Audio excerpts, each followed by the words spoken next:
Hello, this is Mr. Bissonette with another episode of Math in the Classroom.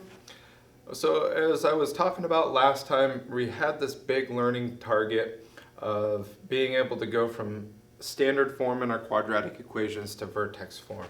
And this is one of those ones that, in all honesty, it took most of the week for us to get there. We had a couple different stops along the way because I think it's really important to spend that extra time to really explain to the students what is happening and why it's happening. Really build that understanding. It takes longer to build the understanding, but I think once they get into the computational aspect of it, it just helps them to understand what they're doing so much more. So we're going to run through it.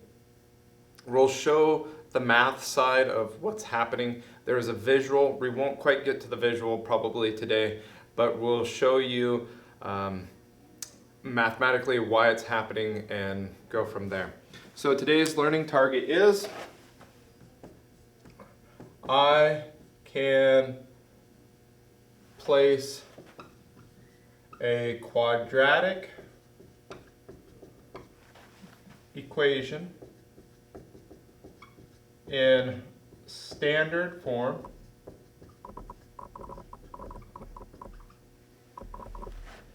into vertex form.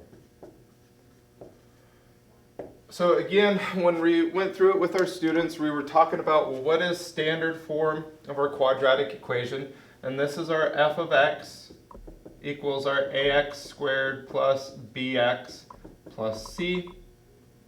And for simplicity, what is vertex form? We're going to go with this one. F of x equals our x minus h squared plus k, where the vertex is that hk. When we get further, sometimes there will be another number that's in front of this x, and sometimes there will be a number on the outside here as well. But like I said, for the simplest terms, we'll start off there. Now, we went through multiplying out our perfect squares, and now today we started going the other direction. And before we get into the actual examples, I feel like it's mandatory as a math teacher to show the generic form and show you how we get the parts and to build that understanding. So, if we have a perfect square, f of x equals ax plus b squared, or our other f of x equals ax minus b squared. Now, if we multiply these out, we would have f of x equals ax plus b times ax plus b. And I know I'm going a little bit faster here, but that's the beauty of a video. You can pause it and take a look at it if you miss the reason why and what's happening. So when we multiply this out, we would have ax times ax. So we would end up with our a squared x squared. This a squared is a piece that students often miss. And again, you can reorganize it. Ax times ax. You can move multiplication around. 2 times 3 is the same as 3 times 2. Show the students that it's a times a and x times x. Once students realize that that's all multiplication and that multiplication is commutative, they seem to get that a little bit better. But there's the side note on that one. Okay, back at it again. Ax times our plus b. And again, students will kind of fumble through this, but once they realize that commutative property, we'll get a times b to the x, and b times a times x, again, will just be plus ab to the x, and then finally our b times our b to get b squared. We simplify it down, and we'd have f of x equals a squared x squared plus, I have 2abx's, 2abx's plus the b squared.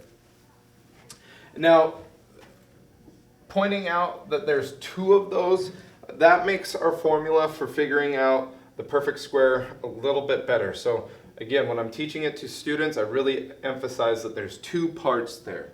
And that's how we get that 2abx. Now I'm going to do the shortcut over here. Now that you've seen it, we'll run through the process. Here is the shortcut with our squares. It's going to be square of that, so a squared x squared. Our center term is going to be 2 times this term times this term. So we're going to get a minus 2abx. And then our last term is that last term squared, negative b squared, which is going to be plus b squared. Okay. The important part, though, is to realize that this is what makes up that center number. Okay? All right. If you need to catch that on the notes, or if you need me to explain it a little bit further, hop down into the chat, let me know, and we can explain it further if you need it. If you just need to work through that a little bit more, again, pause, take a look, but we'll move on. So having this as far as our base, I think really builds that understanding of what's happening when we go from the standard form to the vertex form. So I'm going to set this aside right over here. So we have our f of x equals a squared x squared plus 2abx plus b squared. And we'll get rid of this here in the main view.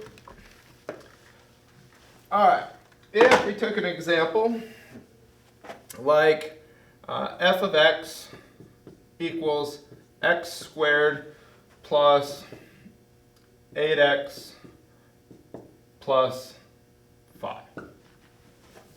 Okay, so the first step that we have to figure out and understand and identify and show students is, what is that number here? Well, this invisible number is going to be that 1. So again, that is our a squared. Now what forms the center term? That is that 2ab, and that equals that center number. Not the full term, just the number. All right, so how do we get our a? Well, we would have to do the square root of the 1, and that's going to be our a.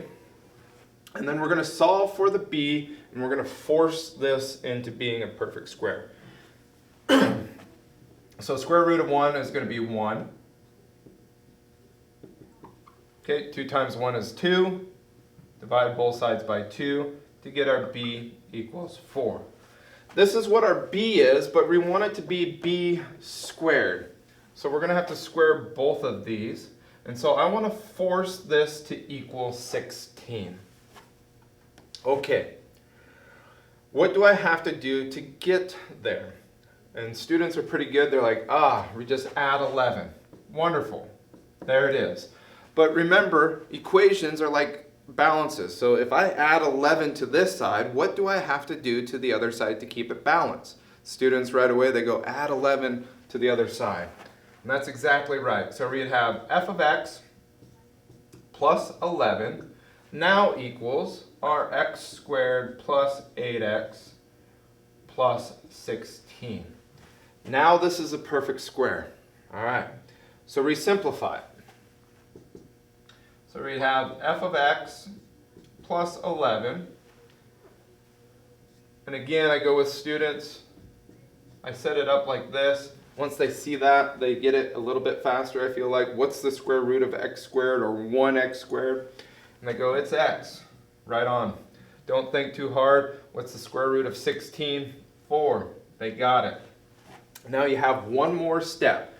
We have f of x plus 11. We've got to solve for that f of x. So the opposite of plus 11 is going to be minus 11. What we do to one side, we do to the other.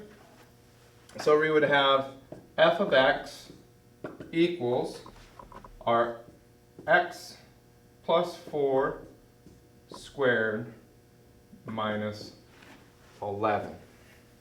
Okay. So this is our standard form right here. And now we have placed it into vertex. If you want to take the next step with the students, you ask them what the vertex is. And again, it's going to be opposite of that. So the opposite is going to be -4, and it's going to be the same as that one. So that's where our vertex is going to be for that quadratic. All right, so with my students, I try to break it down when we have big, long math stuff, what's happening, what's kind of the condensed, easy steps. And so as far as the steps, I'd say first step is to solve for what our b is, or b squared. And the way that we do that is with our 2ab, and that equals that center number, or center term. Okay? And then once we have that b, we have to square it to get our b squared. Our next step is we ask ourselves, how do we have to manipulate this or change this? What do we have to add or subtract to get it to be that perfect square? So what do we add or subtract to both sides to make it a perfect square? Okay. Our next step is, I would say, to simplify, or to simplify, to bring our perfect square now into that form there. So simplify perfect square. And then the final step is to subtract or to solve for your f of x.